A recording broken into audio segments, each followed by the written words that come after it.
Il était une fois au parc, Pigeon picorait les miettes de pain qu'une vieille dame lui jetait.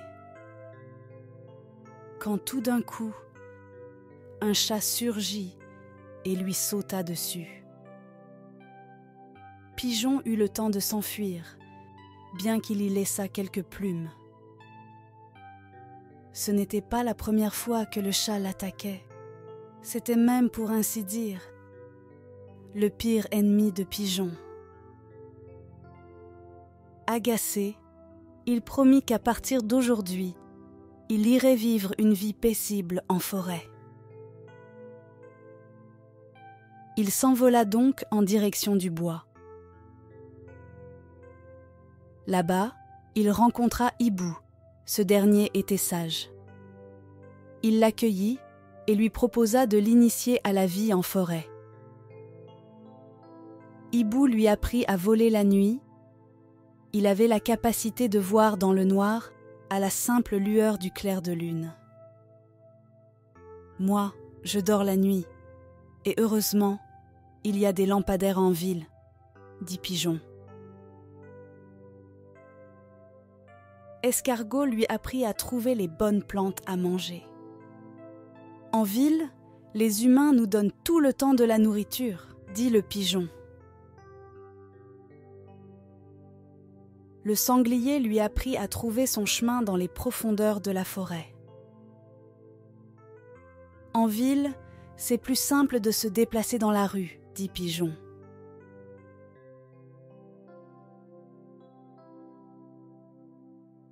C'est toi qui as choisi de vivre en forêt. Pourquoi es-tu venu ici si tu aimes tant la ville ? Demanda Hibou. Notre oiseau répondit. C'est trop dangereux la ville.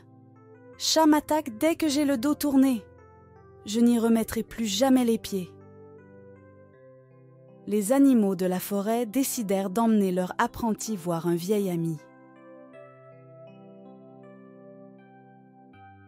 Tu vois, je suis un peu comme ton ami le chat, dit Renard. Moi aussi souvent, j'attaque les autres animaux, comme hibou ou sanglier. Attaque-moi un peu pour voir, dit Sanglier. Renard reprit. Bien qu'on ne soit pas amis pour autant, ils ont fini par comprendre que je n'avais pas d'autre choix pour manger. Et même Escargot a peur de blaireaux. Cependant, tu vis avec nous maintenant. Notre seul ennemi, c'est l'humain.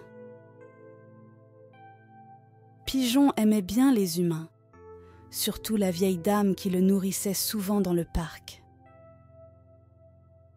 Tout à coup, un groupe d'enfants débarqua. Tous les animaux déguerpirent, sauf Escargot, qui n'étant pas très rapide, préféra se recroqueviller dans sa coquille. Elle fut récupérée par le groupe de scouts qui repartit, aussi vite qu'il n'était arrivé.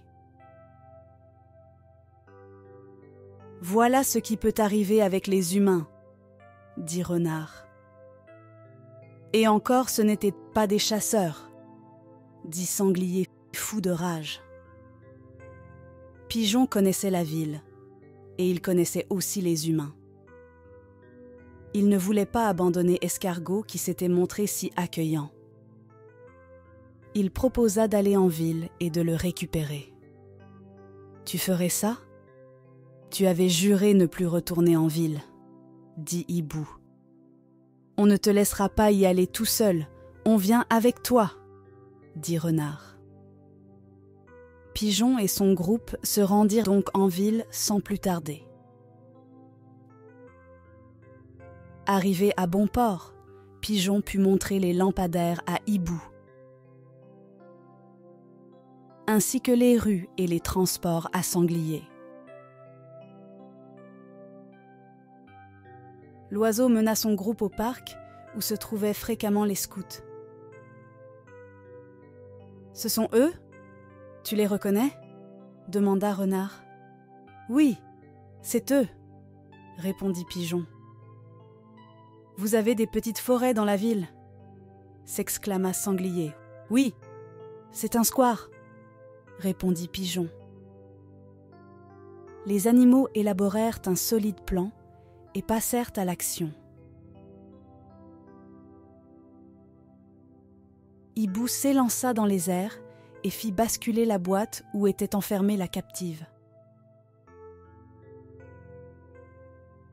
Renard prit une posture menaçante pour faire fuir les scouts.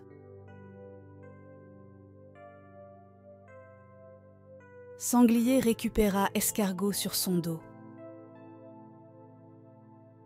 Et tous s'enfuirent aussi vite qu'ils purent. Arrivés de l'autre côté du parc, Pigeon et son groupe tombèrent, nez à nez, sur Chat. Pigeon repensa à ce que lui avait appris Renard et lui dit « J'ai appris quelque chose dans la forêt, Chat. J'ai compris que tu m'attaquais parce que toi aussi, tu avais besoin de manger pour vivre.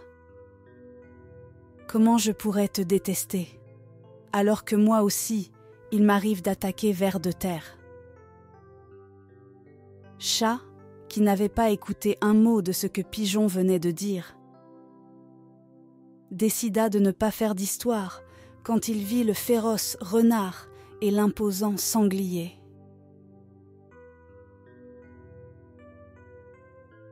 Les camarades purent cette fois retourner dans la forêt. Sanglier, qui avait bien retenu ses leçons, dit à Escargot « Regarde là, les lampadaires, c'est pour mieux voir dans le noir.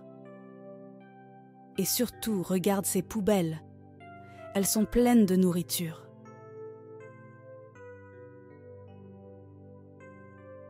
De retour au bois, Pigeon prit la décision de continuer à vivre en ville. Malgré les défauts, c'est ce qu'il connaissait, et il y avait ses habitudes. Pigeon remercia donc les habitants de la forêt de l'avoir si bien accueilli, et prit vol en direction de son nid.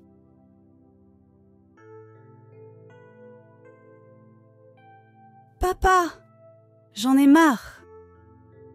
Chaton m'a encore attaqué aujourd'hui, » dit le pigeonneau. « Viens par là, fiston. Tu m'as fait repenser à une vieille histoire.